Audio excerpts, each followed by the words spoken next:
तो बच्चों, आज पृष्ठीय क्षेत्रफल और आयतन की हमारी ये तीसरी वीडियो है, जिसमें एक्सरसाइज 13.1 के क्वेश्चन नंबर 5 पहले हो चुके हैं और आज क्वेश्चन नंबर 6 है।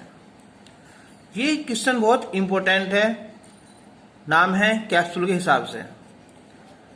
दवा का एक कैप्सूल एक बेलन के आकार का है। देखो, वीडियो शुरू करने से पहले जो सबसे पहली वीडियो थी हमारी, मैंने उसमें तुम्हें सारे फॉर्मूलेज समझा दिए हैं, तो वो तुम्हें पहले फॉर्मूले याद होने जरूरी है। ऐसा नहीं हो सकता कि फॉर्मूले बाद में याद कर लेंगे और पहले क्वेश्चन देख लें, ऐसा बहुत कम समझ में आ पाएगा। तो अब स्टार्ट करते हैं कि दवा का एक कैप्सूल एक बेलन के आकार का है, जिसके दोनों सिरों पर एक एक अर्धगोला लगा हुआ है। अब हम इसका आकृति बनाएं तो ये बनेगी कि हमारा एक ये होगा, यहाँ बेलन का आकार होगा ये, और इसके जो दोनों सिरे हैं, यहां भी एक अर्धगोला होगा और यहां भी एक अर्धगोला होगा। तो अब होगा ये कैप्सूल। तो ये हमारा अर्धगोला है, तो ये आपस में क्या होती हैं, इक्वल होती है ना, ऐसी ये इक्वल। अब उसने कहा है कि पूरे कैप्सूल की लंबाई 14 mm है। यहां से स्टार्ट होगी, कितनी ये 14 मिलीमीटर, और ये यहां तक होगी। अब उसका जो व्यास है, उसका जो डायमीटर है, वो है 5 mm। ये है हमारा 5 mm। तो इसकी जो ये है रेडियस, ये कितना जाएगी, यहाँ 2.5, ये 2.5, ये भी 2.5, ऐसे नीचे हो जाएगा ना। तो जब 2.5 ये और 2.5 ये कम हो जाएगी यहां से, तो ये हिस्सा बचा इतना, तो ये निकल के आएगा, ये आएगा हमारा 9 mm आएगा। इसका पृष्ठीय क्षेत्रफल तो एक तो हो जाएगा हमारा बेलन का वक्रपृष्ठ और प्लस जो दोनों सिरे हैं ना उनका वक्रपृष्ठ, अर्धगोला ये और अर्धगोला ये, तो कितना होता है 2πr² और 2πr²। तो एक तरह से क्या हो जाएगा, ये पूरा गोला बन जाएगा। चलो स्टार्ट करते हैं यहाँ। तो हम लिखेंगे यहाँ कि कैप्सूल की कुल लंबाई। चित्र बनाने से हमारे क्वेश्चन सोल्व आसान हो जाते हैं। कैप्सूल की लंबाई है 14 मिलीमीटर और अर्ध गोले का व्यास 5 मिलीमीटर। तो इसकी जो त्रिज्या हो जाएगी यहाँ कि अर्ध गोले की त्रिज्या, इसकी हाफ कर लेंगे 5/2 या 2.5 mm, और ये हो जाएगी बेलन की त्रिज्या के बराबर हो जाएगी। अब बेलन की ऊंचाई, या कह दो बेलनाकार भाग की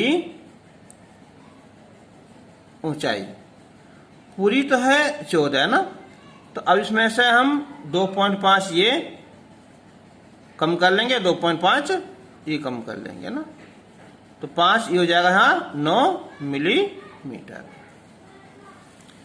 तो अब कैप्सूल का पृष्ठीय क्षेत्रफल। तो इसमें एक पार्ट ये हो जाएगा कि बेलनाकार भाग का वक्र पृष्ठ और प्लस दोनों सिरों पर अर्ध गोलों का वक्र पृष्ठ। तो बेलनाकार भाग का वक्र पृष्ठ का फॉर्मूला होता है 2πr/h और अर्धगोले का होता है 2πr², लेकिन डबल,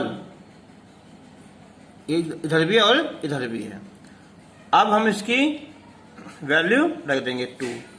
चलो पाई की वैल्यू हम बाद में लिख देंगे एक साथ, 2π, r की वैल्यू 5/2 और h 9, 2 दूनी 4 पाई, r² 5/2 और ये 5/2।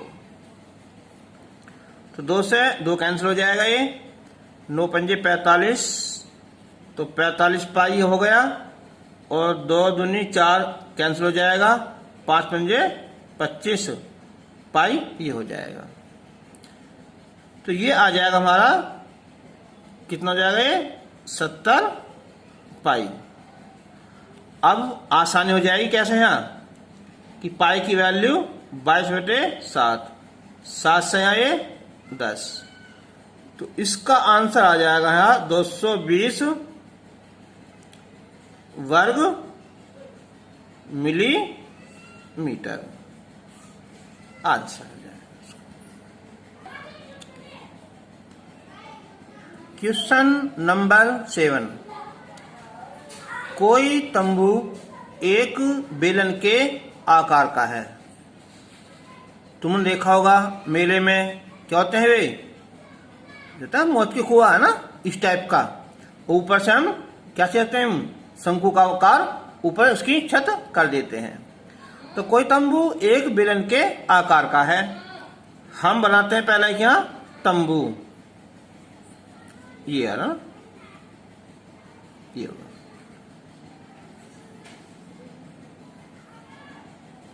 इसका जो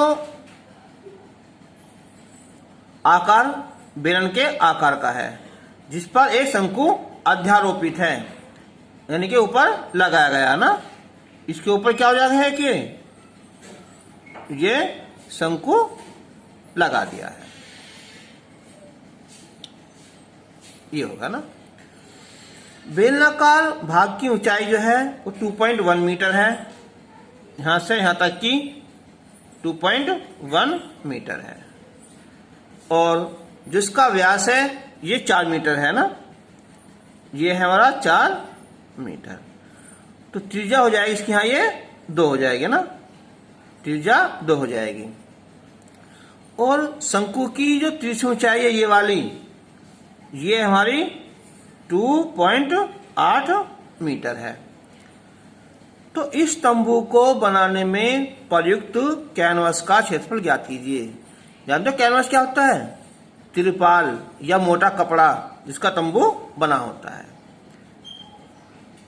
ठीक है। उसके बाद जब हमारा क्षेत्रफल निकल जाएगा, फिर 500 रुपये प्रति मीटर स्क्वायर की दर से कैनवास की लागत ज्ञात करनी है। बाद में 500 रुपये से मल्टीप्लाई कर देंगे, तो इजी है। अब जब हम कैनवास का क्षेत्रफल निकाल लेंगे तो उसमें 2 चीज है, एक तो ऊपर क्या है, हमारा शंकु है, और नीचे क्या है, बेलन है।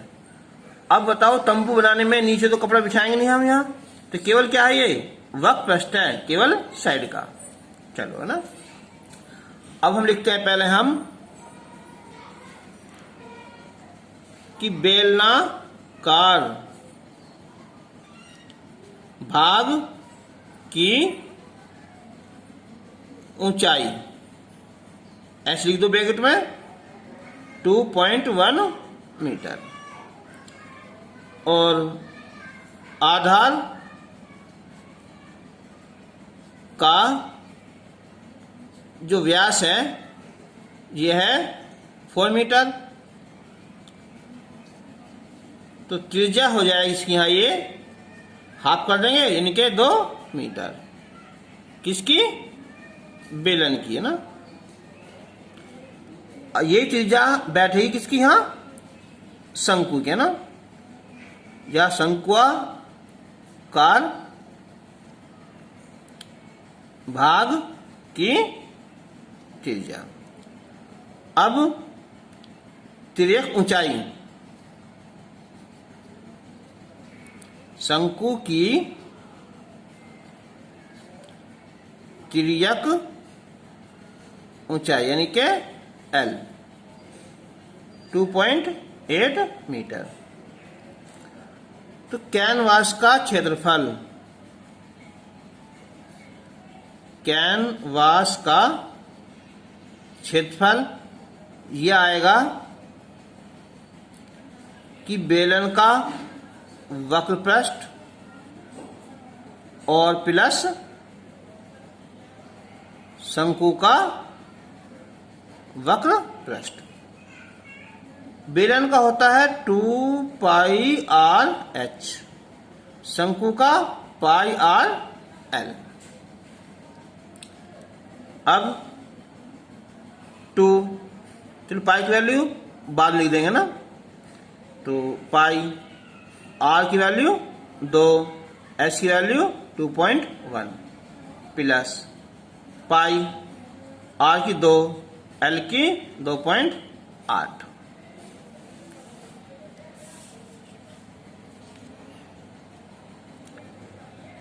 तो अब ये आ जाएगी यहाँ 2 दूनी 4, 4 एकन 4, 4 दूनी 8, 8.4 पाई प्लस 2 से 2 अट्ठे 16, 2 दूनी 4, 1 5, 5.6 पाई।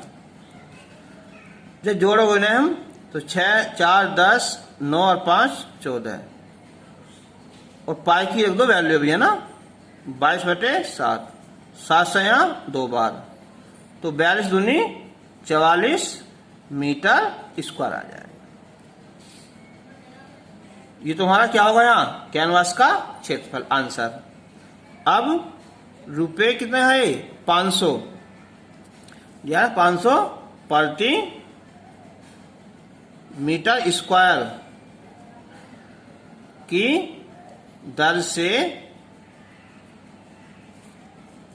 कैनवास का क्षेत्रफल।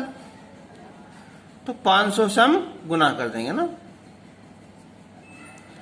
1 0 2 0 5 20 2 5 20 और 2 22, इतने रुपये हमारे खर्चे में आ जाएंगे।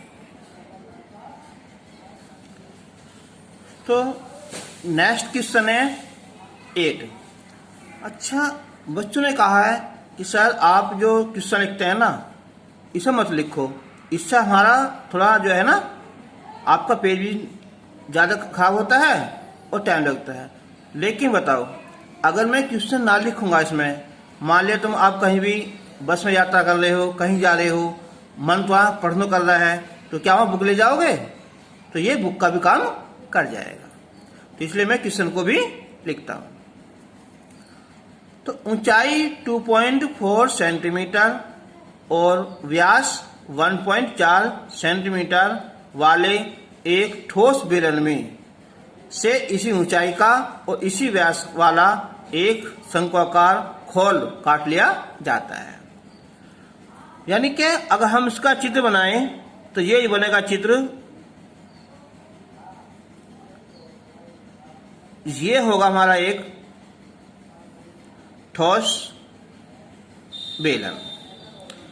इसकी जो ऊंचाई है यह है 2.4 सेंटीमीटर, जिसका जो व्यास है ये है 1.4 सेंटीमीटर। अब हमने इसमें से इसी ऊंचाई और इसी त्रिज्या का एक शंक्वाकार खोल काट लिया ना, यानी कि ये मान लो ये वाला ना, ये हिस्सा हमने निकाल लिया, तो ये इसमें हिस्सा ये बच जाएगा ना, ये बचेगा ना, ये। तो अब ये कह रहा है कि जो बच गया ना, इसका वक्रपृष्ठ ज्ञात कीजिए। अब देखो ही, इस बात को याद रखना भाई, जब हम कोई चीज किसी चीज में से निकाल लेते हैं ना, तो उसका आयतन तो कम हो जाता है, लेकिन क्षेत्रफल वो बढ़ जाता है। जैसे कि अगर हम इसमें पेंट करें चारों तरफ से, ठीक है, ऊपर हो जाएगा, नीचे हो जाएगा, साइड से हो जाएगा। लेकिन अब जब हम इसमें से शंकु को निकाल लेंगे, तब क्या होगा, अब हमें यहाँ पेंट और करना पड़ेगा इस साइड में। तो याद रखना, वक्रपृष्ठ क्या होता है, वो बढ़ जाता है, जबकि आयतन कम हो जाता है। अब हम शंकु का वक्रपृष्ठ निकालेंगे, तो वो होता है हमारा पाई आर एल, और एल इसने दी हुई नहीं है ना, केवल क्या है, ये एच दी हुई है और हमारी आर दी हुई है ना। तो पहला एल ज्ञात कर लेंगे ना, तो हम लिखेंगे पहले हम यहां कि ठोस बेलन की ऊंचाई, ब्रैकेट में लिख दो h, यह है 2.4 सेंटीमीटर, और आधार की जो त्रिज्या है r 1.4/2 आधा कर लेंगे, तो 0.7 सेंटीमीटर। तो काटे गए शंकु की जो त्रिज्या है, ये भी 0.7 सेंटीमीटर है, और इसकी जो ऊंचाई है, ये भी 2.4 सेंटीमीटर है। तो हम इसकी निकालेंगे तिर्यक ऊंचाई L। इसका फॉर्मूला होता है h² प्लस r²।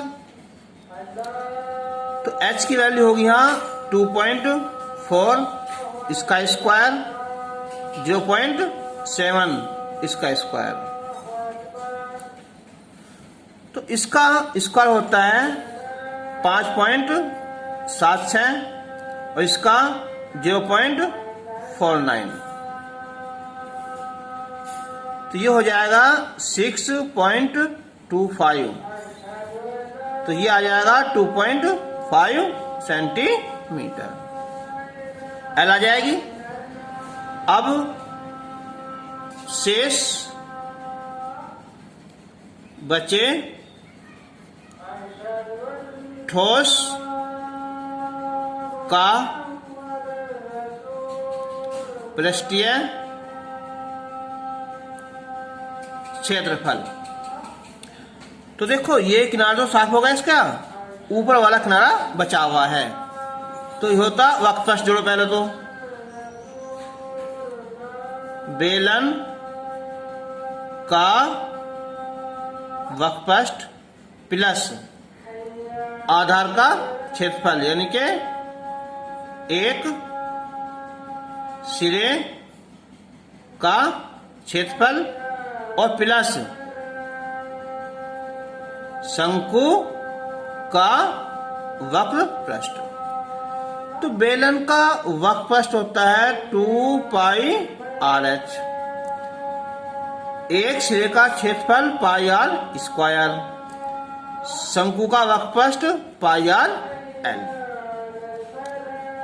तो हम इसमें एक काम करेंगे, पाई की वैल्यू बाद में रख देंगे। चलो, 2π, r की वैल्यू 0.7, h की value 2.4 plus pi, r² 0.7 plus pi 0.7, और l आई है कितनी आई, 2.4। 5। चलो गुना करते हैं इसके यहाँ। तो 2 सत्ते 14, 14 चौका 56, 5 14 28 और 5 33। पॉइंट, एक पॉइंट ये, एक पॉइंट ये, पॉइंट यहां लग जाएगा ना, पाई। 7 सत्ते 49, पॉइंट रहेगा 2 अंक बाद, यानी कि यहां पाई। 25 सत्ते 175, पॉइंट 2 अंक बाद, यहां लग जाएगा पाई। अब जोड़ दो इन्हें ना, तो 6 और 9 15 और 5 20, 2 2 3 5 4 9 और 7 16, 1 4 और 1 5।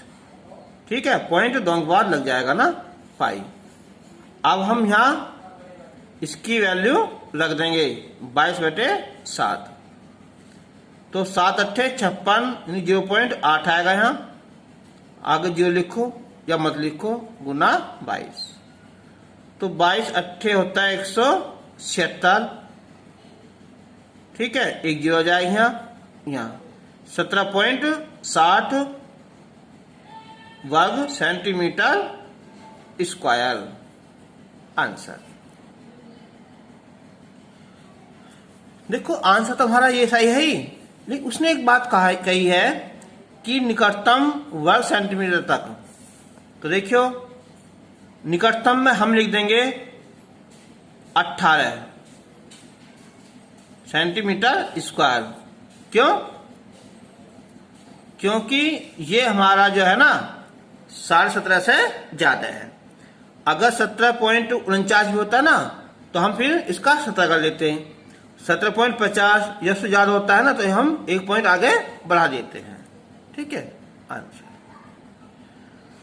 Question number 9। लकड़ी के एक ठोस बेलन के प्रत्येक सिरे पर एक अर्धगोला खोदकर निकालते हुए एक वस्तु बनाई गई है। तो अगर हम एक ले, हम क्या चाहिए, ये एक ठोस बेलन ना, ये हो गया ना। अब एक अर्धगोला ऊपर से, एक अर्धगोला नीचे से निकाला है ना, यानी कि ऐसा हो जाएगा और ये के ऐसा हो जाएगा। देखो, अगर ये पूछेगा इसका आयतन, तो क्या होगा, बेलन के आयतन में से इन दोनों अर्धगोले का आयतन कम हो जाएगा, लेकिन वक्रपृष्ठ वो जुड़ेगा। मैंने बताया था कि अगर इसे ऊपर लिखते, ऊपर इसके ऊपर हम एक ऐसा रख देते, तो क्या होता, तो भी इसका वक्रपृष्ठ जुड़ता, लेकिन अब भी क्या होगा, जुड़ेगा, क्योंकि हमें यहाँ पॉलिश और करनी पड़ेगी। तो याद रखना कि जब हम किसी ठोस में से कोई शंकु या अर्धगोला कुछ भी निकालते हैं ना, आयतन तो उसका कम हो जाएगा, लेकिन वक्रपृष्ठ जुड़ जाता है। तो इसकी जो ऊंचाई है, इसकी ऊंचाई हमारी 10 सेंटीमीटर। जो त्रिज्या है यह है 3.5 सेंटीमीटर। तो संपूर्ण पृष्ठीय क्षेत्रफल, तो क्या होगा, बेलन का वक्रपृष्ठ और प्लस दोनों अर्धगोलों का वक्रपृष्ठ जुड़ जाएगा। तो हम लिखेंगे यहां कि ठोस बेलन की ऊंचाई 10 सेंटीमीटर।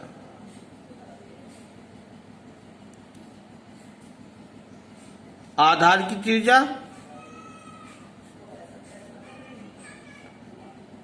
3.5 सेंटीमीटर। जो काटा गया हमारा अर्धगोला है ना, उसकी त्रिज्या भी यही है, और दोनों सिरों से निकाले गए अर्ध गोलों की त्रिज्या ये भी 3.5 सेंटीमीटर है। तो शेष ठोस का संपूर्ण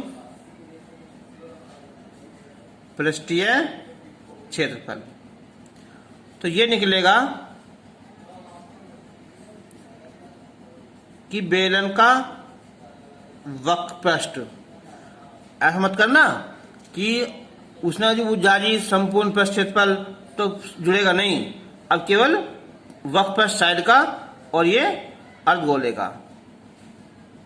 अगर ठोस होता पूरा तरह से इसमें ना निकालते तो वो फॉर्मूला तब लगता है ना।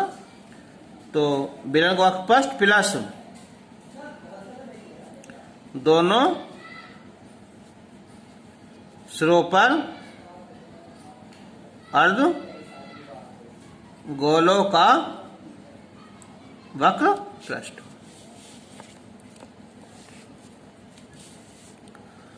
तो बेलन का वक्र पृष्ठ होगा 2 पाई आर एच, एक अर्धगोले का 2 पाई आर स्क्वायर, और डबल है तो ये डबल हो जाएगा।